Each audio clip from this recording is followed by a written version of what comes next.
Hello dear students, once again welcome in the online class of subject Applied Chemistry, second semester electrical branch. I am Professor Swati Ingre from Department of Chemistry, NIT Polytechnic Nagpur. हमने start किया है unit number 2 जिसका नाम है cell and batteries. आज हम study करने वाले हैं वीडियो नंबर 7 जिसका नाम है secondary cell. Course outcome. Cell and batteries unit का कोर्स आउटकम है use relevant electrolyte in batteries for different applications. Learning outcome. Student will be able to understand secondary cell. आज का ये वीडियो देखने के बाद आप लोगों को सेकेंडरी सेल की डेफिनेशन, उसका वर्किंग, उसके डिफरेंट एग्जाम्पल्स और उसके एप्लीकेशंस के बारे में डिटेल में जानकारी मिलेगी. आज का हमारा वीडियो स्टार्ट करने से पहले हम हमारे प्रीवियस टॉपिक का एक क्विक रिवीजन जो है वो कर लेते हैं. तो लास्ट वीडियो में हमने स्टडी किए हैं एग्जाम्पल्स ऑफ प्राइमरी सेल. हमने दो टाइप के प्राइमरी सेल पढ़े, एक ड्राई सेल या उसी का नाम है लेक्लैंचे सेल, जो सेल हम नॉर्मली खिलौनों में, वॉच में, डोर बेल में वगैरह यूज़ करते हैं, उसे कहा जाता है ड्राई सेल. और दूसरा हमने एग्जाम्पल पढ़ा अल्कलाइन बैटरी. तो अल्कलाइन बैटरी जनरली कैमराज में वगैरह यूज़ किया जाता है, डिजिटल कैमरा में, रेडियो वगैरह में, ट्रांजिस्टर और जो सीडी प्लेयर वगैरह होते हैं उसमें अल्कलाइन बैटरी यूज़ की जाती है. ये प्राइमरी सेल इसलिए है क्योंकि ये नॉन रिचार्जेबल है, इसमें जो रिएक्शंस होते हैं वो इरिवर्सिबल होते हैं. तो आज के वीडियो में हम स्टडी करने वाले हैं सेकेंडरी सेल जो रिचार्जेबल होते हैं और उसमें जो रिएक्शंस होती है वो रिवर्सिबल होती है. तो हम आज का वीडियो स्टार्ट करते हैं. इलेक्ट्रोकेमिकल सेल, ऐसा सेल जिसमें केमिकल एनर्जी का कन्वर्शन जो है वो इलेक्ट्रिकल एनर्जी में होता है. इस electrochemical cell is of two type. एक होता है प्राइमरी सेल और एक होता है सेकेंडरी सेल. तो आज हम स्टडी करने वाले हैं सेकेंडरी सेल के बारे में.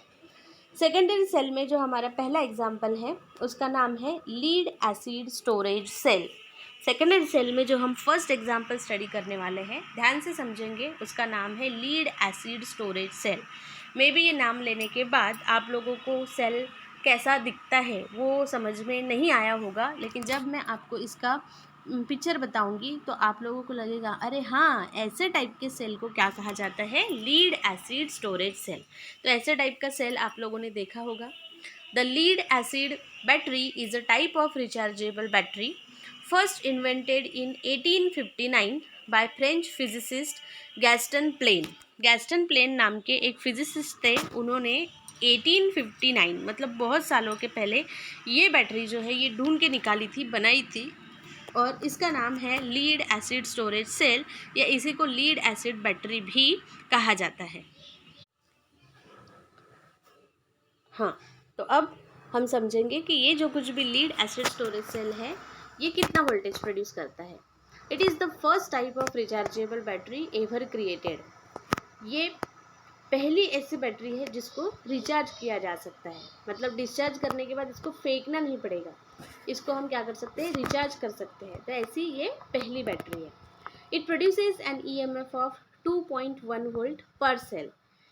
इसमें बहुत सारे सेल जो है वो एक दूसरे के साथ कंबाइन किए हुए होते हैं. तो अगर हम किसी एक सेल का वोल्टेज देखते हैं तो एक सेल का वोल्टेज होता है 2.1 वोल्ट. तो जितने ज़्यादा हम सेल एक दूसरे के साथ कंबाइन करेंगे ऐसे स्टोरेज सेल बैटरी में, उतना ज़्यादा वोल्टेज जो है वो वहाँ पे प्रोड्यूस हो सकता है. अब बाहर से तो ये बैटरी ऐसे दिखती है. अब समझते हैं कि इसका कंस्ट्रक्शन कैसे होता है, मतलब इसके इंटरनल में कौन एनोड होता है, कौन कैथोड होता है और कौन सा सोल्यूशन वहाँ पे प्रेजेंट होता है. तो ये जो लीड एसिड स्टोरेज सेल है वो इंटरनली एक्चुअली इस तरह से होता है. अब यहाँ पे आप लोगों को ये दो तरह के रॉड जो है वो दिखाई दे रहे हैं. एक ये जो कंप्लीट ब्लैक कलर का है और एक ये जिसके ऊपर ये लाइंस बनी हुई हैं. ठीक है, तो ये जो कंप्लीटली ब्लैक कलर के रॉड है ये बने हुए हैं पीबी से. ये कौन से चीज़ से बने हुए हैं, पीबी. पीबी मतलब लीड, तभी तो इसके नाम में लीड एसिड स्टोरेज से लिखा हुआ है ना. तो ये जो कुछ भी दिख रहा है ये कौन से मटेरियल से बना हुआ है, पीबी. और ये जो पीबी है, this lead is acting as a anode. ये जो लीड है ये किसका काम करता है, एनोड का काम करता है. और ये जो दूसरे टाइप के रॉड है ये बने हुए हैं PbO2 से. PbO2 मतलब लीड ऑक्साइड. देखो यहाँ पे है सिर्फ पीबी और यहाँ पे है PbO2. तो ये दोनों डिफरेंट डिफरेंट चीज़ें हैं। पीबी मतलब प्योर लेड वहाँ पे यूज़ किया गया है, लीड नाम का मेटल वहाँ पे यूज़ किया गया है। और यहाँ पे PbO2 है, PbO2 का मतलब होता है लीड ऑक्साइड। और ये जो कुछ भी पट्टियाँ है, ये जो कुछ भी इलेक्ट्रोड है, ये अल्टरनेट तरीके से अरेंज किए हुए होते हैं। मतलब एक लीड की पट्टी, उसके बाद एक lead oxide, then lead oxide, then lead oxide, ऐसी अनगिनत पट्टियाँ जो है वो वहाँ पे होती है। ठीक है। देन अब ये तो हो गया इलेक्ट्रोड के बारे में कि lead is acting as a anode and this lead oxide is acting as a cathode. Then अब देखते हैं कि इसमें कौन सा सोल्यूशन होता है। तो it is filled with a concentrated solution. 38% इसमें क्या प्रेजेंट होता है, H2SO4। H2SO4 मतलब सल्फ्यूरिक एसिड। ये जो सेल होती है इसमें क्या भरा हुआ होता है, sulphuric acid which is acting as a electrolyte, जो किसका काम करता है, इलेक्ट्रोलाइट का। आप इसके पहले वाली जो डायग्राम है, इसका अपीयरेंस आप इसमें देखिए, ये देखिए आपको यहाँ पे बहुत सारी ये पट्टियाँ दिखाई दे रही है ना। ये इसमें आप देख सकते हैं, ये अल्टरनेट आपको यहाँ पे पट्टियाँ लगी हुई दिखाई दे रही है। तो ये जो पट्टियाँ है ये अल्टरनेट कौन से चीज़ से बनी हुई हैं, लीड जो एनोड का काम कर रहा है, और लीड ऑक्साइड जो किसका काम कर रहा है, कैथोड का काम जो है वो कर रहा है। और इसमें कौन सा सोल्यूशन भरा हुआ होता है, इसमें भरा हुआ होता है H2SO4। H2SO4 मतलब सल्फ्यूरिक एसिड। देन इसके बारे में थोड़ा सा, इसके वर्किंग के बारे में थोड़ा सा जान लेते हैं। तो मैंने लीड एसिड स्टोरेज सेल के इंट्रोडक्शन में ही आपको बताया कि ये पहली ऐसी सेल थी जिसको हम क्या कर सकते हैं, चार्जिंग कर सकते हैं। मतलब जब हम उसको यूज़ कर रहे हैं तब उसकी केमिकल एनर्जी का कन्वर्शन जो है वो इलेक्ट्रिकल एनर्जी में हो रहा है। अब जब पूरी की पूरी केमिकल एनर्जी इलेक्ट्रिकल एनर्जी में कन्वर्ट हो गई तो हम उसको फेंक नहीं दे सकते, हम उसको करेंगे रिचार्ज। हम उसको क्या करेंगे, रिचार्ज। तो जब हम उसको रिचार्ज करते हैं तो then electrical energy get converted into again chemical energy, और फिर से हम उसको यूज़ कर सकते हैं। तो यहाँ पे जो है एनोड के ऊपर वाली रिएक्शन मतलब ऑक्सीडेशन रिएक्शन जो यहाँ पे लिखी हुई है, और कैथोड के ऊपर वाली रिएक्शन मतलब रिडक्शन रिएक्शन जो यहाँ पे लिखी हुई है। तो ऑक्सीडेशन में आप देखिए, ऑक्सीडेशन में हमेशा क्या होता है, लॉस ऑफ इलेक्ट्रॉन, और रिडक्शन रिएक्शन में हमेशा क्या होता है, गेन ऑफ इलेक्ट्रॉन। ये बेसिक है, ऑक्सीडेशन और रिडक्शन का बेसिक है कि ऑक्सीडेशन रिएक्शन में लॉस ऑफ इलेक्ट्रॉन होगा और ये रिएक्शन हमेशा एनोड पे होगी, और रिडक्शन जो है उसमें गेन ऑफ इलेक्ट्रॉन होगा और ये रिएक्शन हमेशा कैथोड पे होगी। तो जब डिस्चार्जिंग का प्रोसेस चलता रहता है, डिस्चार्जिंग मतलब जब हम उसको यूज़ कर रहे हैं, जब हम उस बैटरी को इस्तेमाल कर रहे हैं, हमने उसको किसी भी इलेक्ट्रिक सर्किट के साथ जोड़ के नहीं रखा हुआ है, हम उसको इस्तेमाल कर रहे हैं, एट दैट टाइम ऑक्सीडेशन में क्या होता है, एनोड जो है it is made up of PB. तो that PB reacts with the H2SO4, क्योंकि हमने उसमें इलेक्ट्रोलाइट सोल्यूशन H2SO4 लिया है, and there is formation of PbSO4 2H plus, और वहाँ पे जनरेट होते हैं 2 इलेक्ट्रॉन रिलीज होते हैं because it is oxidation reaction. Then reduction, reduction जो है वो कैथोड पे हो रहा है। कैथोड कौन से मटेरियल से बना हुआ है, PbO2। This PbO2 also reacts with H2SO4, और ये जो 2H प्लस यहाँ पे निकलते हैं वो आ जाते हैं, ये 2 इलेक्ट्रॉन जो बनते हैं वो आ जाते हैं, and again there is formation of PbSO4। तो ऑक्सीडेशन में भी PbSO4 बनता है और रिडक्शन में भी PbSO4 बनता है with the removal of twice H2O। तो जब हम इसका ओवरऑल रिएक्शन लिखेंगे तो ओवरऑल रिएक्शन कुछ इस तरह से बन जाता है कि Pb plus PbO2 plus twice H2SO4, क्योंकि यहाँ पे है Pb तो Pb आ गया, यहाँ पे है PbO2 तो PbO2 आ गया, यहाँ का एक H2SO4 और यहाँ का एक H2SO4, तो कितने H2SO4 हो गए, ये 2H2SO4 विल गिव्स 2 PbSO4। यहाँ का एक PbSO4, यहाँ का एक PbSO4, तो वो क्या बन जाएगा, twice PbSO4। 2H plus cancel हो जाएंगे, 2 इलेक्ट्रॉन कैंसिल हो जाएंगे। ये नेट रिएक्शन लिखने का बेसिक है। नेट रिएक्शन में जब हम लिखते हैं तो एरो के उधर साइड में और एरो के इधर साइड में दूसरी रिएक्शन में जो चीज़ें कॉमन होती है वो कैंसिल हो जाती है। तो ऑक्सीडेशन रिएक्शन में एरो के इधर साइड में 2H प्लस और 2 इलेक्ट्रॉन है, और रिडक्शन के रिएक्शन में एरो के इधर साइड में 2H प्लस, एरो मतलब यहाँ पे इक्वल टू का साइन दिया है, तो ये कॉमन चीज़ें क्या हो जाएंगी, कैंसिल। तो यहाँ पे हमें मिलेगा 2 PbSO4 प्लस ट्वाइस H2SO4। तो इस तरह से यहाँ पे डिस्चार्जिंग के बाद हम उसको क्या कर सकते हैं, रिचार्ज जो है वो कर सकते हैं। अब हम इस लीड एसिड स्टोरेज सेल जो है इसके क्या देखेंगे, एप्लीकेशन कि ये कहाँ पे यूज़ होता है। तो some important application of lead acid battery are, it is used in automobiles for starting and lighting। आपने देखा होगा कि हमारे बाइक में सेल्फ स्टार्ट होता है, उसके बाद हमारे बाइक में हमारे मतलब आप लोगों के बाइक में जो है वो हॉर्न बजता है और सेल्फ स्टार्ट होता है, हॉर्न बजता है, लाइट जलता है, इंडिकेटर जो है वो जलता है, उसके बाद इंडिकेटर के समय पे आवाज़ भी आती है ना। तो ये सारी चीज़ें कहाँ पे, वहाँ पे कि अपने गाड़ी को कोई इलेक्ट्रिक का वायर ऐसे घर में स्विच लगाया हुआ है और हम जा रहे हैं, ऐसा होता है क्या? नहीं, वहाँ पे हमारे गाड़ी में जो है वो एक बैटरी होती है and that battery is nothing but the lead acid storage cell, है ना। आपने देखा है क्या? देखा होगा, बॉयज़ लोगों को पता भी होगा कि जब गाड़ी की बैटरी डाउन हो जाती है तो सेल्फ स्टार्ट नहीं होता, लाइट नहीं जलते, तो हम वो बैटरी निकाल के फेंक नहीं देते, हम उसको रिचार्ज कर सकते हैं। जब तक हम उसको रिचार्ज कर सकते हैं तब तक हम उसको रिचार्ज करते रहते हैं, और फिर जब वो उसकी लाइफ टाइम ख़त्म हो जाती है तो फिर हम उसको रिप्लेस करते हैं, है ना। तो ऑटोमोबाइल्स में स्टार्टिंग के लिए, लाइटिंग के लिए ये जो बैटरी है लीड एसिड स्टोरेज सेल, ये यूज़ किया जाता है। For lightning of railway train में भी लाइटिंग के लिए ये बैटरी यूज़ होती है। यूज़ एट जनरेटिंग स्टेशन और substation to operate protective device को ऑपरेट करने के लिए, इमरजेंसी में कुछ हाँ डिवाइस स्टार्ट करना है तो उसके लिए ये जो बैटरी है ये यूज़ की जाती है। Used in telephone exchange, it is used in emergency tube light, use for lighting purpose in remote rural areas. आप लोगों ने देखा होगा कि पुराने गांव में मतलब पुराने ज़माने में, अभी तो हर गांव में लाइट वैसे इलेक्ट्रिसिटी आ गई है, लेकिन अभी भी कुछ कुछ ऐसे रिमोट जगह है जहाँ पे इलेक्ट्रिसिटी नहीं आई है, तो उन लोग जो है वो इस बैटरी का इस्तेमाल करके अपने घर में लाइट वगैरह जो है वो जलाते हैं। तो ये हो गए हैं लीड एसिड स्टोरेज सेल के एप्लीकेशन। तो आई होप कि आपको सेकेंडरी सेल का पहला example lead acid storage cell अच्छे से समझ में आया है। तो अब हम हमारे नेक्स्ट एग्जाम्पल की तरफ बढ़ते हैं। हमारा जो नेक्स्ट एग्जाम्पल है उसका नाम है निकल कैडमियम सेल। उसका नाम क्या है? Nickel cadmium cell. पहला एग्जाम्पल का नाम क्या था? लीड एसिड स्टोरेज सेल, और अब इसका नाम है निकल कैडमियम सेल। तो ये निकल कैडमियम सेल के बारे में थोड़ी सी जानकारी ले लेते हैं। ये सेल कुछ इस तरह से दिखता है। ये अपीयरेंस देखने के बाद आप लोगों को, कुछ लोगों को जिन्होंने ये देखा होगा उन लोगों को कुछ ना कुछ क्लिक ज़रूर हुआ होगा। देखो बच्चों, आप लोगों की इलेक्ट्रिकल ब्रांच है तो आपने इंटरेस्ट होगा तभी ये ब्रांच ली है, तो ये सारी चीज़ें आपने कभी ना कभी कहीं ना कहीं ज़रूर देखी हुई होंगी, ठीक है ना। तो निकल कैडमियम सेल जो है इसके बारे में पढ़ लेते हैं। It is a type of rechargeable battery using nickel oxide, hydroxide and metallic cadmium as electrode. इसमें जो है वो निकल के इलेक्ट्रोड होते हैं निकल ऑक्साइड के फॉर्म में, और कैडमियम की प्लेट्स होती है, और ये भी एक रिचार्जेबल बैटरी है जो इस तरह से दिखती है बाहर से। तो फिर ये अंदर से कैसे दिखती है, तो हम इसका भी क्या देख लेते हैं, कंस्ट्रक्शन। तो maximum EMF offered by a nickel cadmium cell is 1.3 volt per cell.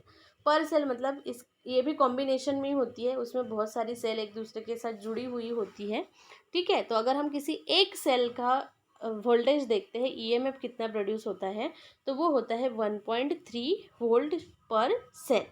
Then ये सेल इंटीरियर साइड से कैसे दिखती है वो हम देखेंगे। तो जब हम इसका इंटरनल व्यू देखते हैं तो वो कुछ इस तरह से दिखती है। यहाँ पे पॉजिटिव टर्मिनल है ऊपर साइड में, ठीक है, और ये जो है यहाँ पे एक सेपरेटर लगा हुआ है, और ये सेपरेटर के इधर साइड में जो है ये है कैडमियम की प्लेट लगी हुई होती है, and that cadmium plates is acting as anode. जो किसका काम करती है? एनोड का काम करती है। ये देख सकते हैं आप, ये इस तरह से ये जो है ये कैडमियम की प्लेट है, और this cadmium plate is acting as anode, मतलब ज़रूर इसके ऊपर ऑक्सीडेशन रिएक्शन जो है वो होने वाला है। देन बीच में सेपरेटर होता है, एक दूसरे के कांटेक्ट में नहीं आने चाहिए इसलिए। देन यहाँ पे जो प्लेट्स होती है वो बनी हुई होती है NiOOH, ठीक है, निकल ऑक्साइड जिसको हम बोलते हैं NiOOH। और ये किसका काम करता है? कैथोड का काम करता है। ये किसका काम करता है? कैथोड का काम करता है, मतलब इसके ऊपर ज़रूर कौन सी रिएक्शन होगी? रिडक्शन। यहाँ पे ये निगेटिव टर्मिनल का काम करता है। अब हम हमारी जो डायग्राम है इसके साथ थोड़ा सा इसको कंपेयर कर लेते हैं। एक्चुअली अगर हम निकल कैडमियम सेल को ऊपर से ऐसे वर्टिकली कट करते हैं, उसका वर्टिकल सेक्शन देखते हैं, तो वो कुछ इस तरह से दिखेगा। देखिए यहाँ पे ये आपको इस तरह से ये वर्टिकल ऐसी प्लेट्स प्लेट्स प्लेट्स प्लेट्स दिख रही है। तो ये आपको बताने के लिए कलर कोडिंग बताया गया है। यहाँ पे ये ग्रे कलर है, उसके बाद ये ग्रीन कलर है और ये एक वाइट कलर की प्लेट्स है जो अल्टरनेट लगी हुई है ना। तो ये जो ग्रे कलर की प्लेट्स है ये है कैडमियम। कैडमियम ये वर्क कर रहा है एज अ एनोड। कैडमियम की प्लेट्स है, it is working as anode. ये किसका काम कर रहा है? एनोड का। उसके बाद यहाँ पे ये सेपरेटर है, ठीक है, ये दिख रहा है आपको वाइट कलर का, ये क्या है? सेपरेटर। और उस सेपरेटर में कौन सा इलेक्ट्रोलाइट सोल्यूशन भरा हुआ है? KOH H2O, मतलब एक्वियस पोटेशियम हाइड्रोक्साइड सोल्यूशन जो है वो भरा हुआ है। उसके बाद ये ग्रीन कलर की प्लेट है। This green colour plate is made up of NiOOH। ये किससे बनी हुई है? NiOOH, निकल ऑक्साइड से बनी हुई है। It is acting as cathode. फिर उसके बाद फिर से ये सेपरेटर है। ये सेपरेटर में कौन सा सोल्यूशन भरा हुआ है? KOH H2O, मतलब पोटेशियम हाइड्रोक्साइड। उसके बाद देखिए, ध्यान से देखिए, फिर से यहाँ पे ये ग्रे कलर की पट्टी है ना। ग्रे कलर की पट्टी मतलब कैडमियम, फिर वाइट कलर मतलब सेपरेटर, फिर ग्रीन कलर मतलब निकल, फिर से वाइट कलर मतलब सेपरेटर, फिर से ग्रे कलर, है ना। तो ये ऐसी अल्टरनेट पट्टियाँ जो है वो कैडमियम और निकल ऑक्साइड की इसमें अरेंज होती है। तो ऐसे टाइप की जो सेल है, this is called as nickel cadmium cell. इसमें बच्चों आपको मैक्सिमम इस तरह के क्वेश्चन आते हैं कि एनोड किस मटेरियल से बना हुआ है, कैथोड किस मटेरियल से बना हुआ है, कौन सा इलेक्ट्रोलाइट सोल्यूशन यूज हुआ है। तो आपको याद रखना है कि निकल कैडमियम सेल में एनोड बना हुआ होता है कैडमियम से और कैथोड बना हुआ होता है निकल ऑक्साइड NiOOH, और इलेक्ट्रोलाइट सोल्यूशन होता है KOH। देन ये जो निकल कैडमियम सेल है इसमें क्या रिएक्शन होते हैं वो हम ज़रा शॉर्ट में देख लेते हैं। तो एनोड के ऊपर कौन सी रिएक्शन होगी? Oxidation reaction. एनोड बना हुआ है कैडमियम से, यहाँ पे लॉस ऑफ इलेक्ट्रॉन होगा, मतलब 2 इलेक्ट्रॉन बाहर निकलेंगे। तो कैडमियम प्लस 2OH, ये OH कहाँ से आया? तो ये OH KOH के पास से आता है। KOH मतलब potassium hydroxide. It gives the formation of CdOH twice, cadmium hydroxide वहाँ पे बनता है। Then reduction. रिडक्शन जो है वो कौन से इलेक्ट्रोड पे होता है? कैथोड के ऊपर। कैथोड कौन से मटेरियल से बना हुआ है? NiOOH। Then it reacts with water, और यहाँ पे गेन ऑफ इलेक्ट्रॉन होता है। 2 इलेक्ट्रॉन यहाँ से जो बाहर निकलते हैं वो 2 इलेक्ट्रॉन यहाँ पे गेन होते हैं, and there is formation of NiOH twice, nickel hydroxide with the removal of 2OH minus. ये 2OH माइनस फिर यहाँ पे कंज्यूम होते हैं, है ना। तो ये रिएक्शन यहाँ पे कंटिन्यूस चलती रहती है, oxidation reaction, reduction reaction. Then हम इसका नेट रिएक्शन जो है वो लिख सकते हैं। ये रिएक्शन कब की है? जब हम सेल को यूज़ कर रहे हैं, मतलब सेल डिस्चार्ज हो रही है। तो कैडमियम यहाँ से हमने ले लिया, कैडमियम यहाँ से हमने ले लिया NiOOH, और यहाँ से हमने ले लिया ट्वाइस H2O। ये 2OH यहाँ पे कैंसिल हो जाएगा। ये 2 इलेक्ट्रॉन अपोजिट साइड में है एरो के, तो नेट रिएक्शन लिखते समय वो कैंसिल हो जाएंगे। यहाँ से हमें मिलेगा CdOH ट्वाइस, यहाँ से हमें मिलेगा ट्वाइस NiOH ट्वाइस। तो जब ये पूरा ऐसा डिपॉजिट हो जाता है कैडमियम हाइड्रोक्साइड और निकल हाइड्रोक्साइड, तो हम बोलते हैं कि निकल कैडमियम सेल क्या हो गई? डिस्चार्ज हो गई। अब वो पावर प्रोड्यूस नहीं कर सकती। तो एट दैट स्टेज हमें उस निकल कैडमियम सेल को क्या करना पड़ेगा? चार्जिंग करना पड़ेगा। तो चार्जिंग करते समय रिएक्शन जो है वो रिवर्स हो जाएगी। Cadmium hydroxide and nickel hydroxide get converted into CD NiOOH and twice H2O। तो ये है निकल कैडमियम सेल की वर्किंग। एनोड पे oxidation, loss of electron, cathode पे रिडक्शन, गेन ऑफ इलेक्ट्रॉन, और फिर फाइनली हमने इसकी लिखी net reaction. Then application of nickel cadmium battery. ये निकल कैडमियम बैटरी को हम कहाँ पे इस्तेमाल करते हैं? ये यूज़ किया जाता है। It is used in cordless and wireless telephone. Cordless और वायरलेस टेलीफोन में इसको यूज़ किया जाता है, और इमरजेंसी लाइट में हम जो है निकल कैडमियम सेल को यूज़ करते हैं। Then this cells are use for aircraft starting batteries and electric vehicle. Electric vehicle की जो स्टार्टिंग बैटरीज होती है, या एयरक्राफ्ट चलाने की जो स्टार्टिंग बैटरीज होती है, वो बनाने के लिए इसको यूज़ किया जाता है। It is mainly used in industrial services. Industry में ये जनरली यूज़ किया जाता है, such as trucks, mine, locomotive. Mine में जो बड़ा बड़ा सामान होता है वो इधर उधर लेके जाने के लिए बड़े बड़े कंटेनर होते हैं, तो उसके लिए ये जो सेल है वो लोकोमोटिव्स में यूज़ किया जाता है। It is use for railway lightning and air conditioning. तो ये एप्लीकेशंस हो गए हैं निकल कैडमियम बैटरीज के। It is the second example of secondary cell. अब हम एक थर्ड एग्जाम्पल पढ़ेंगे। That third example is lithium ion battery. Lithium ion battery, हमने प्राइमरी सेल में भी 3 एग्जाम्पल पढ़े। एक डैनियल सेल जो ऑलरेडी हम फर्स्ट सेमेस्टर में पढ़ चुके हैं, देन ड्राई सेल, और तीसरा एग्जाम्पल जो है वो हमने अल्कलाइन बैटरी जो है वो पढ़ा था। सेकेंडरी सेल में भी हम 3 एग्जाम्पल पढ़ रहे हैं। पहला एग्जाम्पल हमने लीड एसिड स्टोरेज सेल पढ़ा, दूसरा एग्जाम्पल निकल कैडमियम सेल, और तीसरा अभी ये जो एग्जाम्पल है इसका नाम है लिथियम आयन बैटरी। तो ये जो लिथियम आयन बैटरी है, अभी कुछ क्लिक हुआ होगा आपको इसका पिक्चर देख के। ऐसी जो बैटरी है कहाँ पे देखते हैं हम? ऐसी जो बैटरी है ये होती है हमारी सबसे जान से प्यारी जो चीज़ है, मतलब हमारा मोबाइल, है ना। तो मोबाइल में जो बैटरी यूज़ होती है वो बैटरी जो है वो कौन सी होती है? It is lithium ion battery. तो सिर्फ मोबाइल में यूज़ नहीं होती है, कैमराज में भी यूज़ होती है, पेजर्स में, प्रिंटर्स में भी ये बैटरी जो है वो यूज़ होती है ना। तो इसके बारे में थोड़ी जानकारी ले लेते हैं।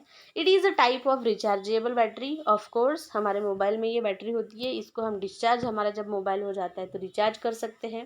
It is commonly use for portable electronic and electric articles. Portable जो छोटे साइज़ के आर्टिकल्स होते हैं उसमें ये बैटरी जो है वो पावर सप्लाई के लिए जनरली यूज़ की जाती है। Then it produces an EMF of 3.60 to 4 volt per cell। पर सेल ये जो है EMF प्रोड्यूस होता है उसका 3.60 वोल्ट। देन ये जो लिथियम आयन बैटरी है ये अंदर साइड से कैसे होती है? हम तो बैटरी हमारे मोबाइल की देखते हैं। अब पहले जब वो छोटा मोबाइल रहता था तो हम आसानी से मोबाइल का पीछे का हिस्सा बाहर निकाल के उसमें से बैटरी निकाल लेते थे, लेकिन एंड्रॉयड में थोड़ा सा बैटरी वगैरह नहीं निकाल सकते। मतलब हम लोग नहीं निकाल सकते, जो उसके मैकेनिक होते हैं वो निकाल सकते हैं। तो ये बैटरी अंदर साइड में कैसे होती है? तो ये कुछ इस तरह से होती है ना। ध्यान से समझेंगे, इस तरह से मतलब किस तरह से, वो मैं आप लोगों को बता रही हूँ। इसका नाम क्या है? Lithium ion battery. मतलब ज़रूर इसमें लिथियम आयन जो है वो प्रोड्यूस होते होंगे, जब ही इसको कहा जाता है लिथियम आयन बैटरी। तो इसमें जो होता है, एक होता है एनोड और एक होता है cathode, and this anode and cathode जो कुछ भी है both are made up of carbon. दोनों किससे बने हुए होते हैं? हाँ, दोनों जो कुछ भी है, सॉरी दोनों नहीं, सॉरी, ये जो एनोड होता है, दिस एनोड, एनोड जो है मतलब negative terminal, it is made up of porous carbon. Carbon material, pure carbon material से जो है वो बना हुआ होता है। और ये मटेरियल भी कैसा होता है? पोरस। पोरस मतलब उसमें छोटे छोटे माइन्यूट क्या प्रेजेंट होते हैं? छेद प्रेजेंट होते हैं, ठीक है। देन दूसरा जो कुछ भी कैथोड है, मतलब पॉजिटिव टर्मिनल जो है, this positive terminal is made up of a material LiCOO2, lithium cobalt oxide. कौन से मटेरियल से बना हुआ होता है ये? LiCOO2। अब ये जो LiCOO2 है, जैसे ही हम इसको हमारे मोबाइल में डालते हैं और हमारा सर्किट जो है वो कंप्लीट होता है, ये जो LiCOO2 का ये जो इलेक्ट्रोड है, इट लिबरेट्स कौन से आयन? Li ion. कौन सा आयन प्रोड्यूस करता है ये?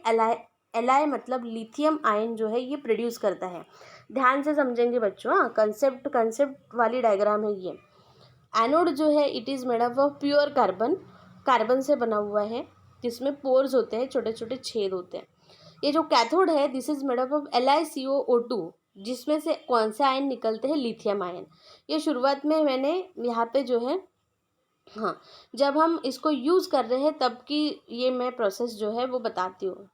सॉरी, जब हम इसको चार्ज करते हैं वो प्रोसेस पहले बताती हूँ, फिर जब हम उसको यूज़ करते हैं तो डिस्चार्जिंग की प्रोसेस में क्या होता है वो भी मैं आपको बताती हूँ। तो जब हम हमारे मोबाइल को चार्ज कर रहे होते हैं तो ड्यूरिंग द चार्जिंग, ध्यान से समझो, फिर से एक बार रिपीट कर रही हूँ मैं। ये जो एनोड है it is made up of pure carbon, और ये जो कैथोड है it is made up of LiCOO2, lithium cobalt oxide, ठीक है, जिसमें से कौन से आयन प्रोड्यूस हो सकते हैं? लिथियम। अब हमारे मोबाइल की बैटरी सपोज पूरी डिस्चार्ज है 0%, तो हम उसको क्या करते हैं? चार्जिंग। तो जब हम उसको चार्जिंग करते हैं उस टाइम पे क्या होता है? उस टाइम पे this lithium cobalt oxide will liberate lithium ion. वो कौन सा आयन? ये जो पीले कलर के आपको दिख रहे हैं ना, ये क्या है? Lithium ion. ये लिथियम आयन जो है इस सेपरेटर को क्रॉस करके ये एनोड के पास पहुंचते हैं, और ये एनोड में जो पोर्स है उन पोर्स में जाके डिपॉजिट हो जाते हैं, ठीक है। तो सारे के सारे ये जो कुछ भी लिथियम आयन है इसमें से निकल के इसके ऊपर जाके क्या हो जाएगी, डिपॉजिट हो जाएंगे। जब ये पूरी तरह से इसके ऊपर डिपॉजिट हो जाते हैं तो अब हम बोलते हैं कि हमारे मोबाइल की बैटरी क्या हो गई, चार्ज हो गई, फुल्ली चार्ज हो गई। फिर हम इलेक्ट्रिक सर्किट जो है वो निकाल देते हैं, इलेक्ट्रिक सर्किट निकाल देते हैं और फिर हम मोबाइल को यूज़ करने लगते हैं। उसमें लाइट जलती है, किसी को मैसेज कर रहे हैं, किसी को फ़ोन कर रहे हैं, गाने बजा रहे हैं, वीडियो देख रहे हैं, बहुत सारी चीज़ें करते हैं, है ना। तो जब हम उसको यूज़ करते हैं उस टाइम पे क्या होता है, तो उस टाइम पे तो डिस्चार्ज हो रहा है ना हमारा मोबाइल। मतलब धीरे धीरे उसमें पहले 4 डंडी थी, फिर 3 डंडी, फिर 2 डंडी हो रही है, मतलब वो डिस्चार्ज हो रहा है। तो at the time of discharge क्या होता है, ये जो कुछ भी लिथियम आयन इस पोरस कार्बन में आकर ऐसे फंस गए थे, वो एक एक करके निकल के वापस से किस में चले जाते हैं, LiCO2 में। किस में चले जाते हैं, LiCO2 में। तो धीरे धीरे पहला गया, दूसरा गया, तीसरा गया, धीरे धीरे सारे के सारे लिथियम आयन वापस अपनी जगह पे चले गए। अब यहाँ पे कुछ भी लिथियम आयन नहीं रहे, तो जिसकी वजह से हमारे मोबाइल की बैटरी क्या हो जाती है, डिस्चार्ज। तो फिर से हमको इसको क्या करना पड़ेगा, चार्जिंग, फिर से ये लिथियम आयन को इधर भेजना पड़ेगा। तो this is the actual working of कौन सा सेल, कौन सी बैटरी है, ये लिथियम आयन बैटरी। आई होप कि आपको लिथियम आयन बैटरी अभी अच्छे से समझी है। अगर नहीं समझी होगी तो फिर से एक बार आपको वीडियो का ये पोर्शन रिपीट करना है, रिपीटेडली देखना है। ये चीज़ बेसिक है, ये समझना बहुत ज़्यादा ज़रूरी है। देन ये तो लिथियम आयन बैटरी के बाद कंस्ट्रक्शन के बारे में हो गया। अब इसके हम क्या देखेंगे, एप्लीकेशंस। तो एप्लीकेशन ऑफ लिथियम बैटरी है, ये डायग्राम को देख के तो आप लोगों को थोड़ा बहुत क्लियर हो ही गया होगा। फिर भी मैं आप लोगों को बता देती हूँ कि it is used in camera. इसको हम कहाँ पे यूज़ करते हैं, कैमरा में यूज़ करते हैं। उसके बाद हम इसको कैलकुलेटर जो है उसमें भी यूज़ करते हैं। देन हम पोर्टेबल रेडियो में इसको यूज़ कर सकते हैं। देन टीवी टेलीविज़न में हम इसको यूज़ करते हैं, पेजर्स के लिए, लैपटॉप के लिए। उसके बाद कंप्यूटर्स में और मोबाइल फ़ोन में भी हम इसको क्या करते हैं, यूज़ करते हैं, जिस बैटरी को बोला जाता है लिथियम आयन बैटरी। तो बच्चों अब हम देखते हैं समरी कि आज के वीडियो में आपने क्या सीखा। तो now you can understand the examples of secondary cell. हमने 3 एग्जाम्पल पढ़े, लीड एसिड स्टोरेज सेल, उसके बाद निकल कैडमियम सेल और उसके बाद lithium ion battery. Program outcome, तो आज के इस वीडियो से आपको सेकेंडरी सेल के बारे में बेसिक नॉलेज मिला है और ये चीज़ आपको लाइफ लॉन्ग याद रहने वाली है और आपके प्रोफेशनल लाइफ में भी काम आने वाली है। आपका असाइनमेंट है कि आपको lead acid storage cell, nickel cadmium cell और लिथियम आयन बैटरी के कंस्ट्रक्शन, वर्किंग और एप्लीकेशंस के बारे में लिखना है। हमारा जो नेक्स्ट वीडियो रहेगा वो वीडियो रहेगा हमारा फ्यूएल सेल के बारे में। It is the third type of special type of cell. तो बच्चों don't worry, be happy, keep learning, happy learning. Thank you very much.